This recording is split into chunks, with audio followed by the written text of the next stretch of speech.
what are some of my tips for studying scripture? Hey, I asked some of my newsletter subscribers to send in some of their questions for me, and today I'm gonna respond to one from a subscriber named Robin. Robin, thank you for the question. And this was the question. What are your favorite commentaries and study tools? Tips for digging into scripture. I want to say first that this is a great question, and this is actually a question that I love to ask other people. Like, how do you study the Bible? What are your tips? So I think my first tip is to do what you just did and ask a wide variety of people, what are your tips for studying the Bible? What kind of commentaries and books do you read? So for me, I guess I could divide this into two categories. The first is my own personal study and my own personal time in the Bible. And then the second is when I'm gonna teach on something or write a book. Those are kind of two separate things, but they do have some similarities. And so let me start with my personal Bible study.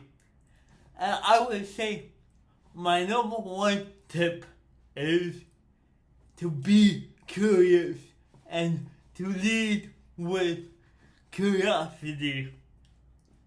So when I read a Bible passage, and I read the Bible passage, I ask myself, what questions come to mind? What am I curious about? What makes me uncomfortable? Like, well, Jesus said this, and it kind of makes me uncomfortable. Okay, lean into that. Why does it make me uncomfortable? And then from there, my favorite thing to do is read the same passage in multiple translations. I find that when I read these verses in different translations, something will come out, and I'll get a viewpoint that I didn't think about before. I'll be like, oh wow, like I've heard this verse 100 times, but now reading it in a different translation gives me something different to think about. And then from there, I just seek out different viewpoints. And I really don't have any set method for this, but I try to go where my curiosity leads me. So, yeah, if I have a question, like, okay, what does this mean that Jesus said this thing? I will go and I will search out different commentaries online, and there will be a wide variety of views, right? And most often there will be outliers on both sides. So in other words, you'll have one view that is out here, very, maybe it's a very, very conservative view. And then maybe out here you'll have a very, very liberal view. And I'll say, okay, most of the time, I see those two views and I say, okay, they both have things that I disagree with, but where is the commonality? Like, is there any commonality? And more often than not, I do find a little nugget where the two views kind of come together, and from there I'll just try to seek more views out and ask more questions and see where it goes. The other thing I try to do on my personal study is that every year I have a different plan that I try to follow. So I try to look at the year as a whole and say, what am I gonna do this year to study the Bible? So, for example, last year I used the book The Grand Sweep by one of my favorite authors, J. Edward Callis, and that book takes you through the whole Bible in a year, and every day you read about 3 chapters, and then a little page where he gives some commentary, and that's what I did last year, and I really enjoyed that. This year I'm using the app called what is it called? Through the Word, and I'm on a Bible plan that takes you through the whole New Testament this year, and every day they have like an audio devotional to go along with that reading. So that's what I'm doing this year. And then next year I'm thinking about maybe reading books about different topics in the Bible. So I might not read the whole Bible next year, but I might approach it as different topics I want to study and read books about that topic. So every year I try to have a plan, and I try to mix it up a little bit to add some variety. Okay, now, what about when I am teaching or I'm writing a book about a topic? Well, again, it's the same basic idea. So when I sit down and read whatever the scripture is, I try to write down anything that I'm thinking first. Write down anything that I feel like God is revealing to me about this scripture. And here's one question that you could ask that really helped me a lot is, where is the humanity in this story? Or you could even ask, where is the humor in this story? And I think this is such a good question because we get so familiar with the Bible, we read it and we think we gotta be serious because now we're learning about God. But the Bible is a book about people and how God works through people. And people do a lot of stupid things and a lot of funny things. So I say, where is the humanity in this? Take a story like when Jesus fed the 5,000, a story we all know pretty well. But think about that. When Jesus said to the disciples, when they said to him, Jesus, you better send these people away.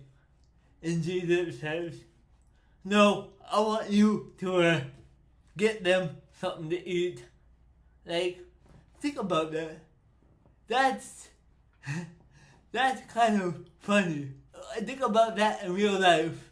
What did the disciples do? Think about them as real humans. They probably were like, what? Jesus, you crazy. You're out of your mind. Like, how we gonna feed these people? And so again, just to try to look at it as a real story with real people. And then that's when I'll break out the commentaries and see, and just a few commentaries that I like is the NT Wright series for everyone. This is Matthew for everyone. He does every book of the New Testament. And then when I really wanna see what is like a real scholarly way of thinking, I'll read a commentary like the New American Commentary, and whenever I write my devotionals, I always see what a commentary like this says. This is probably a more conservative commentary, and that's good for me because my mind, my Bible interpretation might be a little bit more on the liberal side. I know that, and so I try to balance it out with something more conservative so that I know I'm getting a balanced viewpoint. So I would say try to know where your bias is, and then get the other viewpoint. I try to listen to people that I don't always agree with because I want to make sure that I get all the information. I think that is so important to do. Challenge your own ideas. And then just a couple of other resources are which my friend Matt just reminded me about this website called BlueLetterBible.org. They have a ton of commentaries, a ton of study tools. You could see what the original Greek word is, and they have a ton of Bible study tools. And then the last thing I'll say is to take advantage of things like ChatGPT. And before you say what you can't use AI to help you with Bible study, just hear me out. I'm not saying to ask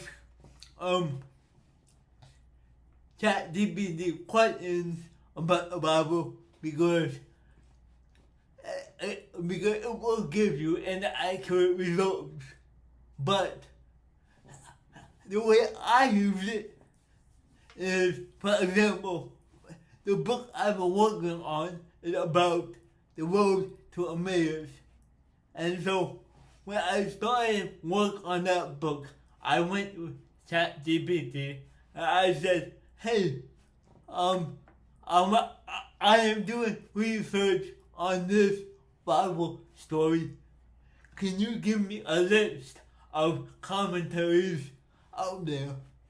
And they gave me a list of commentary books, and they said what each book covered.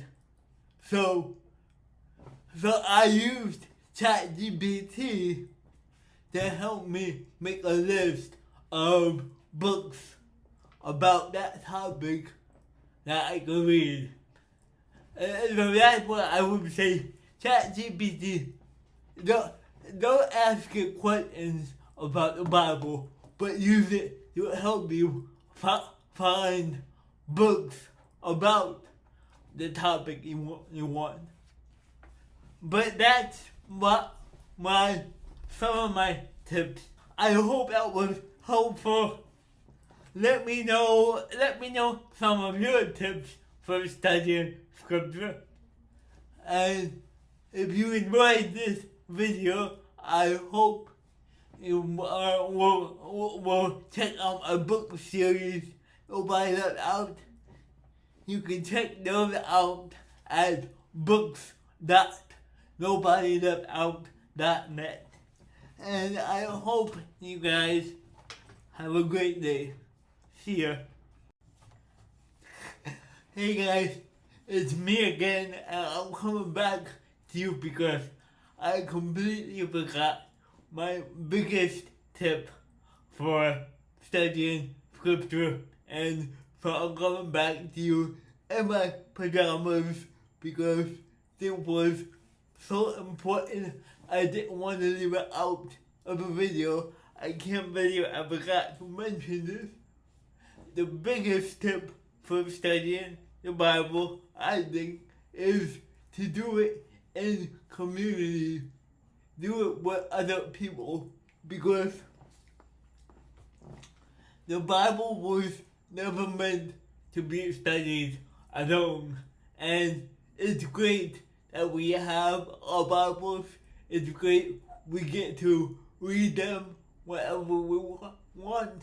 It's great that we have books to help you study, but none of that takes the place of reading scripture in a community of people that love each other and that have maybe different takes on scripture, because that will, as I said before, shape us and help us to get other views, as long as we do it in a loving way. So that's the best tip I have for you. Grab a friend and study the Bible with them. Okay, now, goodbye.